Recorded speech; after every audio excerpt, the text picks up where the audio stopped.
Welcome to another episode of Behind the Catch Fence. I'm your host, David Hoffman. It's episode 49, and we are so close to our 50th. I mean, who knew 50 episodes would be even possible? Just crazy how much time flies. Well, on today's show, we have 2017 NASCAR Hall of Fame inductee, Mark Martin.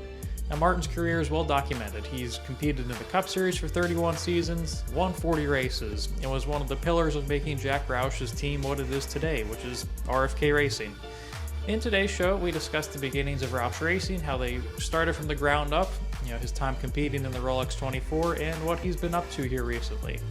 Now also, if you want to know more about Mark and his incredible career from his perspective, I wrote a 4-part series for speedsport.com last year that you can check out. Those links will be in the description below. But anyway, let's get you into this show. So sit back, relax, grab your favorite snack, probably a Christmas cookie of some sort since it's the season.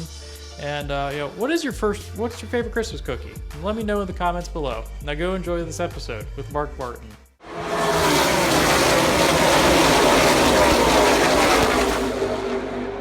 Hey Mark, can you hear me? Yes, sir. How's it going, man? Going pretty good. How are you doing? Pretty good, man. Awesome. I appreciate you for taking the time. I know it's been a little bit since we last spoke, but obviously your career's incredible. So there's so many things you can talk about, but wanted to do a little podcast, and again, I appreciate you for taking the time. Sure, man. My pleasure. So I guess starting off, just going into that first year with Roush Racing and knowing that it was a startup operation with only 8 or 9 guys on that first initial, couple years, just how would you describe that first season with them in the Cup Series and just getting that organization up and running? Well, it would be a struggle because, it was an upstart team in an era where there were no alliances. You had no technical alliance, you had nothing. So you had your own background experience, and we had a fabulous little team, but it was tiny. We did have Steve Meal and we had Robin Pemberton, who were really, really incredible. And, the experience that I had in my background as well. So we put those together and just tried to build from scratch. We had to build a trailer. We had to build race cars. Of course, the engines were being built in Detroit at Roush's in Livonia. So we didn't have to worry about that, but we certainly had to worry about cars, and it was an upstart team. And in November, we had 1 car built at the end of November. And then in January, we had 2 cars built, a Speedway car built, an Atlanta car built. So, and then we found out that we were going from a partial schedule to a full schedule. Boy, Robin and Steve and the guys, they put in quite the work that season. But of course, we came right back at it in '89 and worked equally as hard. We were just more prepared. I was gonna say, you can't really be prepared when, number one, you got 2 cars, but also like to try and go and build a whole season, especially with the little amount of people that were at the organization at the time. Just what do you feel was that catalyst just for the team that really helped kickstart you guys in '89 all the way through the '90s to kind of go from that, from the ground up into a championship caliber organization? Well, just let me say this. So we went to Daytona, and the Richmond was the second race. The Richmond car wasn't built. It wasn't done when we left to go to Daytona. And we only had a few guys working in the shop. Our backup car, we had the 500, the Speedway car, and we had our Atlanta car. And in the qualifying races on Thursday, the duels, as they're called now, there was a wreck in front of me, and I got in it. And so I made it in on time, but had to race my Atlanta car. So obviously it was super slow, and we didn't last long anyway. But that just kind of brings it into perspective of how far we were behind, going into the 88 season. Going into the 89 season, we had race cars. And we were determined we would test at every single track a couple of weeks before the race was. So we raced every Sunday and tested every Tuesday and Wednesday, and went to the racetrack on Thursday for, Friday practice and qualifying. So it was brutal, but buddy, we were fast. Just to put that in perspective, second year team, we sat on 6 poles, and we led a lot of laps, and we were right at winning a number of races before we finally broke through in October at Rockingham and got our first win. But we were close to winning, many races, and had tires equalized and ran out of gas and other problems, mechanical problems and everything else, or timely cautions.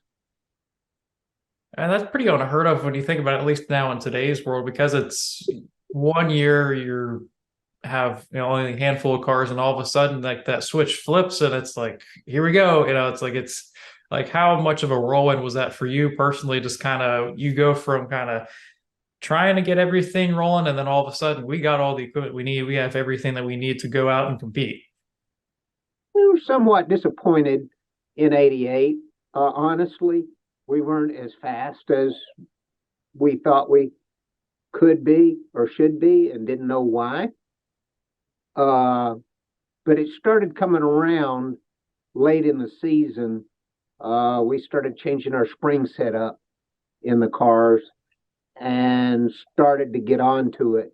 And we went right into the 89 season doing our own setups rather than some recommended setups that we had from a Ford engineer, and started running setups similar to the guys we were racing against. And we had speed then and longevity. We started working real hard at long run speed as well, because the fire off speed was already there. So we needed to build. Well, we started having fire off speed in 88, but it wouldn't stay, it would back up. So when the speed came easy, fire off speed came easy in 89, we knew that we had to just only concentrate on long run speed, and we found it. You certainly did. And kind of going along with like that time frame in the 90s, and with the Rolex 24 coming up next month, obviously you have the opportunity to run that for a handful of years. Just describe that. Obviously you won 5 class wins during that time frame. Just how would you describe those experiences running the Rolex, and just the different nuances that event brings? Mostly it was brutal, because almost every time I was paired up with a team where I was one of 2 drivers that carried the thing through the night. And I'm pretty sensitive to my sleep. And so, I would feel horrible for 2 weeks after the 24 hours, or week and a half, because I would never be able to sleep. I get out of the car in the middle of the night and go lay down, and in an hour and a half, and I wouldn't go to sleep because it's wound up. And in an hour and a half, they'd be knocking on the door wanting me to, stand in the pits waiting for whenever they pitted. So it was brutal, but the fabulous experience, not only of being a part of a winning team and getting an opportunity to drive in the wet for the first time and learning and loving it, but the last run and win with Paul Newman was absolutely a joy. Well, Paul Newman and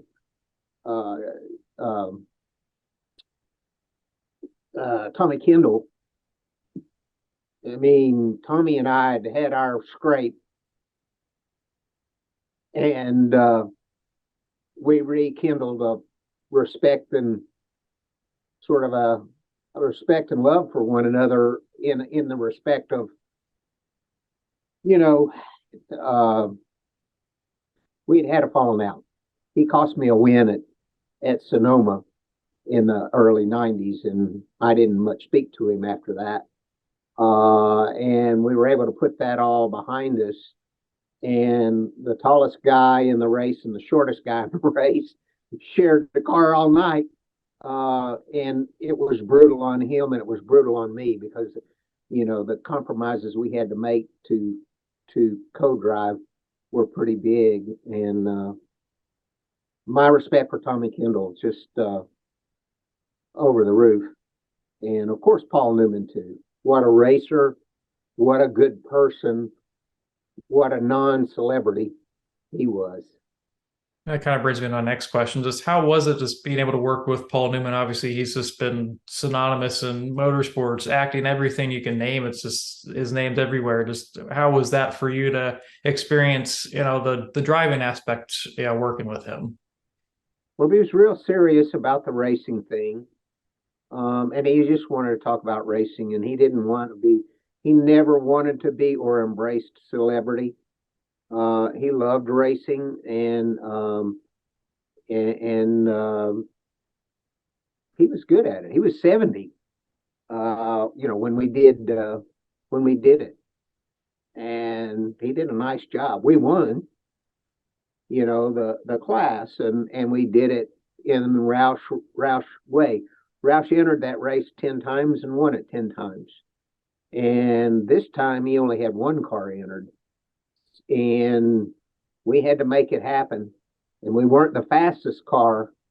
So Tommy and I, we had to hustle. That was the only race that I ran down there for the 24 hours that I got to run pretty much full speed.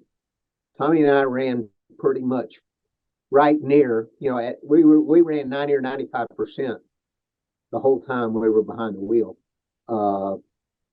And that made it fun. And along with Paul doing a great job and Michael Brockman as well,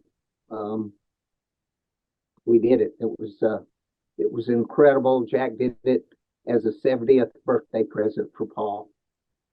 What a way to win it too. And you mentioned a couple not so fun circumstances at the Rolex. Just I've heard a wide array of answers to this, but what was your worst experience in that race? Well, my dumbass was driving. I think it was one night, and I got on the brake pedal and got my foot hung in between the brake pedal and the gas pedal, and couldn't, so it was giving it some gas, and I couldn't in time get things rectified, and I wrecked the damn car. And they won't let you anybody work on the car except the driver. So my crew had to bring parts over, and then I had to fix the car good enough to get it back to the pits so that we could finish the race. And yeah, that was humiliating to do something so stupid in an endurance race where you should never wreck the car. It was dumb. But I hadn't quit doing dumb stuff. I'm sure I did something dumb yesterday. Today is pretty early, so rarely a day goes by that I don't do something dumb. I mean, it helps that you kind of do how to work on the car. So, I mean, it probably would have looked a whole lot worse if, some of the drivers today maybe don't know how to work on a car in general. You might have been stuck out there for days or something at that point. Yeah, that was quite an experience. Jack always give you $100 bill to carry in a driver's uniform to give to the corner workers in case you needed a hand from them, with something. And yeah, that was quite an experience. It was a good experience for me, and I look back on it a lot fonder than I did when doing it. I was always focused on trying to win a cup race, and then after I finally won a cup race, trying to win a cup championship, and everything else was peripheral, and including that.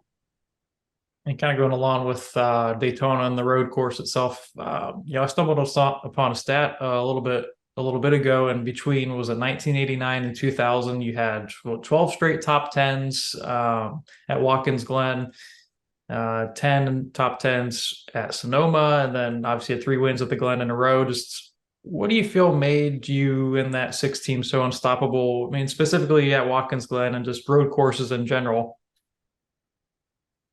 Well, let's start with, people ask me why I was so good on road courses, and this is funny, but it's the truth. I grew up driving dirt roads in Arkansas before I had my driver's license, and it was just like that. I drove as fast as I could go and stay out of the ditch. That's the same damn thing you do at Sonoma for sure, and it's fairly the same thing you do at the Glen. However, the Watkins Glen was my favorite. It is a super speedway of road courses. And so it was my favorite. Beyond that, the only other thing that maybe was an asset was Jack learned and knew that he couldn't be bossy.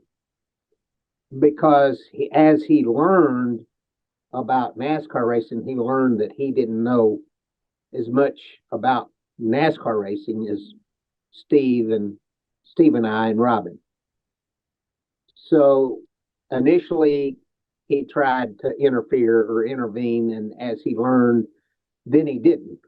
However, Jack was smarter than a whip, and he knew the right questions to ask.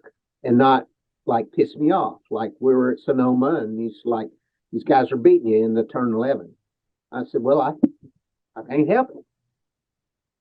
If I go, any harder in there, I won't make it. And he said, why will you not make it? And I never thought about why. I knew that if I went in any harder, I wouldn't make the corner. But I didn't realize that I had too much rear brake. So he didn't tell me. He asked, and from time to time, even road course racing, he would ask the right question. And then I'd start thinking about it. But this is a particular time, we still had single master cylinders, so you couldn't adjust it. So after, I don't know. So then I went and tried it and locked up the rear brakes, and came in and they cut a quarter of the brake pads off of the rear brakes, and we were better. But Jack was fabulous, and Robin was fabulous, and Steve was fabulous. And for me, road course racing was just like driving the dirt roads in Arkansas. So I guess I know some drivers, they hate road courses. They despise it every time it comes up on the calendar, especially, 90s, early 2000s, because they had the road course ringers come in and that sort of thing. But for you, was that always a thing of like, you embraced it, or was there a little bit of like, kind of like, I'm not really sure about this at first? I just looked at it as another race. I mean, we went to Watkins Glen and tested for like 3 days. The first 2 days, I never made a complete lap. We blew up the motor every time. And, that was just a year we weren't prepared. We had a square oil tank, and that wouldn't work on the road course. We needed a round oil tank. And we knocked the bottom out of the motors, and didn't get anything. But, the first, in 89, we went to Sonoma, and we were fast. Of course, there was no place we weren't fast in 89. And we came in for a pit stop. We were running good at Sonoma. Came in for a pit stop, and Steve called for a gas and go, and Richard Valentine was a rear tire changer, and he ran out and ran around and took the lug nuts off the right rear. When they got done gassing, it's go, and I left the pits with no lug nuts on the right rear and spun out and turned over when the wheel came off. So we turned the car back over, got it back in the race, and finished it. Finished the race. I don't know. I don't have an answer for you. Road courses were just, all they were to me was driving a car fast. Fair enough. Obviously, just having, throughout your 31 seasons of competing in the Cup Series, you've raced against so many different drivers, so many different Hall of Famers, champions just over the years. Just from your perspective, inside the cockpit, outside, whatever it may be, just what was one quality that you feel every single one of those drivers that you knew were kind of had that it factor? What do you feel was that quality that most drivers may have had? That's a intangible quality. How can one guy be so much better than all the others? You don't see that as much in NASCAR. But I look at Earnhardt and I say, how can he? Earnhardt got a lot of good results, but Earnhardt didn't have a dominant car a whole hell of a lot of the time. So in some ways, Earnhardt's talent is underappreciated. He was really good, but golly, Rusty Wallace, Rusty and I were just alike. We were driven over the top. All these guys, Ricky Rudd, Terry Labonte, Buddy Beck, all the guys I raced with during that era, that once and then Jeff Gordon came along. How in the heck could Jeff Gordon be that much better than great race car drivers? Oh no, he wasn't a car guy. Rusty and I were car guys. Earnhardt, I think, was a car guy. Darrell Waltrip was a car guy. Darrell could tell you what springs was in his car in the 80s every time you walked up to him, just like Rusty or myself or Bill Elliott. So I don't know. It's hard to say, but in all sports, you'll find sort of a level of elites, and then you'll find one that just gets even better results than the rest for a period of time.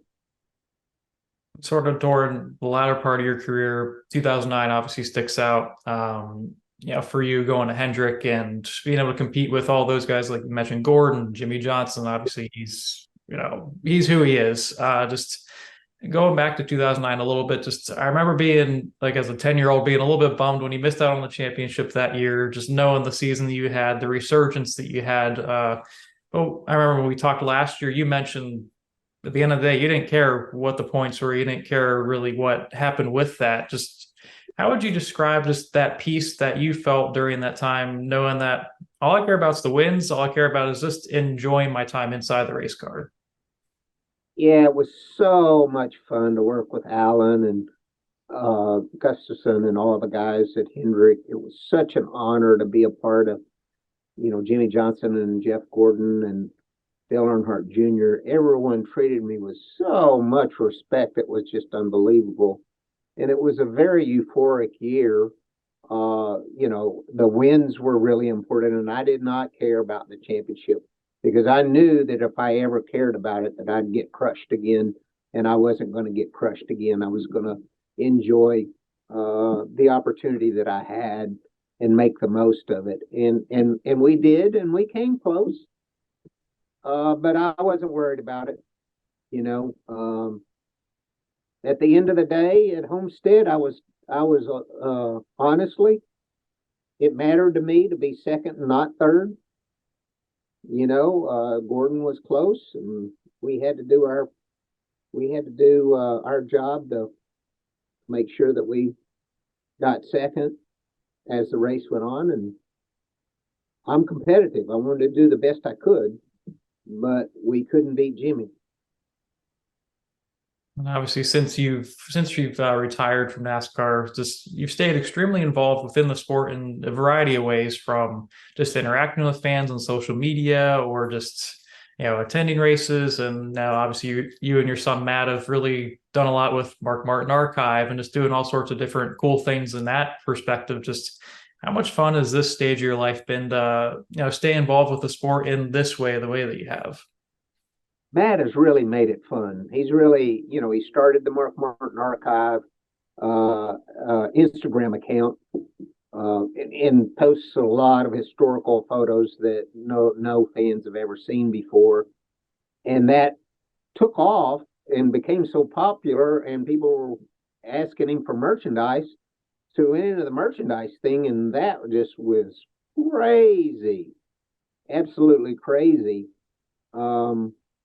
So if anybody's interested, markmartinarchive.com is where you can go and do the shopping. Right now, the shirts are not up until after the holidays, but die-casts you can get right now. You can still get autographed die-casts, two different ones, both win die-casts, and very, very, very special. Never done before die-casts, and he continues. He's got another die-cast in the works. It's obviously a win die-cast that had never been done. So he's doing stuff that's really cool, retro, and I'm real proud of him. I'm proud of the Instagram page and the growth, but I'm even more proud of the fans' reaction to it, and the amazing reaction to the merchandise and stuff that Matt's done. And so he and I have sort of built a new connection. He knows more about my career history than I do. NASCAR.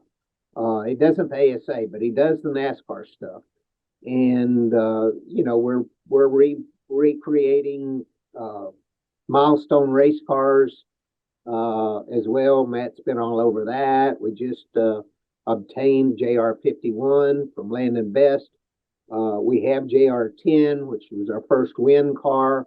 That die-cast is still available as well. We have that car. It's being actually restored again to bring it up to the new. You got to watch the archive Instagram for photos of that. That's going to be really exciting. And then Matt discovered and found 538 Hendrick car, 5-538, and it's probably a 2 or 3 year project, but it's going to be restored back to my final win at Homestead. So we're going to have the car that I got my first win with and my final win with, 30 years apart. So I mean, that's pretty excited to be able to. 20. Yeah, 20 years apart. 20 years apart. I mean, that's got to be excited just to be able to kind of, because as that's happened and as you're seeing the car, completed or whatever else, whether it is JR10 or whatever it may be, just being able to see it and kind of, that has to bring back memories and just sort of excitement, bringing you back to those days, I'm sure. Well, like I said, Matt's done a great job. He has figured out the chassis number of roughly 35 of my 40 wins. And it's just been fun for us to connect on something that I know something about, because I'm not very, racing was my whole life, and I keep my focus pretty small. It's still not very wide, and so for me to be able to talk in an area of somewhere where I know a lot about is a lot of fun. So we've had a lot of fun talking about the old times and the experiences. And he's pointed out some things to me that I didn't know or realize. if you go to markmartinpod.com, we've got each individual year of my entire career podcast documented for each year. And there were years that I said were ho-hum years, and he pointed out to me, an untimely pit stop and a broken engine would have been a championship. Or actually, there was a year that I said I didn't think was all that special, and it was one broken engine away from winning the championship. I didn't realize that. But just a lot of things like that. It's been fun. That's just a fun connection, just a fun way to connect with your son and being able to have that little added element, just to always be able to just talk and just find out these different things. And I don't even know how you remotely try and find every majority of the chassis that he won with. I mean, that's got to be trying to find a needle in a haystack. Yeah, he's figured it out. I don't know how, but he's really into it. It's going to be a long time in progress, but he's also initiated a new book that will be very interesting when we ever get it out. That will talk about more than just racing. It's going to talk about my childhood and how I grew up and how crazy things were in the early years, and some things about maybe NASCAR that I could never tell or say because of corporate connections or different things. So there'll be a lot of stuff in the book that people haven't seen or heard before. It's going to be cool. Was that the same book you mentioned last year about, I think you said it was going to be like a coffee table book of something like that? Is that the same thing, I'm assuming, or no? This is a regular book. The coffee table book we've found to be more of a challenge. We want to do it. Matt wants to do it, but I don't know if it's going to happen. It's just so challenging to find a publisher that wants to do it the way we want to do it and everything. I don't know if it's going to happen. Well, I mean, you have at least one book, which will be fun to go through and read. And final question for me. Obviously, I know you've been looking on social media. You've been able to go out and travel a lot, with your wife and and just in your family, RV. And I know you've been getting into that a lot recently. Just how much fun is that for you to kind of go see the open road and see pretty much anything and everything? I flew over all that stuff before, and there's a lot to see in this country. You don't have to leave this country to see a lot of incredible things. And, life is good. The motor coach kind of takes the place of a race car for me. It's something that I can put my hands on, I can work on. Every time you move it, something seems to break. So, I feel a sense of accomplishment by keeping it up or fixing whatever goes wrong. I do my own maintenance to some degree, not completely, but some degree, and I change my own oil and filters and stuff like that. And I love it. I love working on it. I like driving it. I like seeing the country, and I like being retired. Well, it just really seems like you've been thriving in retirement, and it's just been cool to be able to talk to you, and I appreciate you taking the time, Mark, and hopefully you have a Merry Christmas and, enjoy the rest of the year. Thank you. It's good to be on your show with you.